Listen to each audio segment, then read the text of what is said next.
హరి ఓం. దేవేంద్రుడలుకతోడను ఆవిరిగా రాళ్ళవాన వడిగురింపన్ గోవర్ధనగిరి ఎత్తిన గోవుల గోపకుల కాచు కొరకై కృష్ణ.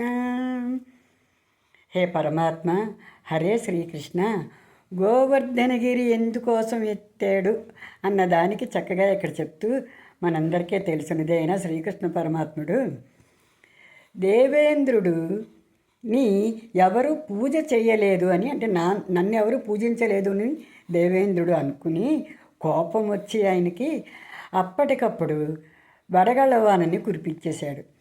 ఆ వడగళ్ళవాన్ అంటే రాళ్లవాన్. ఆ రాళ్లవానని తట్టుకోలేక గోవులు గోపాలకులు అంతమంది కలిపి శ్రీకృష్ణుని ప్రార్థించుకున్నారు.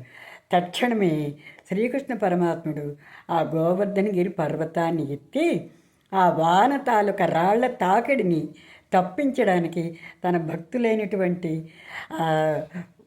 గోపాలకులు ఎంతమందిని కూడా తన సన్నిధికి చేర్చుకుని రక్షించినటువంటి సన్నివేశంలో ఈ గోవర్ధన పర్వతాన్ని ఆయన ఒక్క చేత్తో ఎత్తినటువంటి మహాఘట్టం మనందరికీ తెలుసున్నదేను.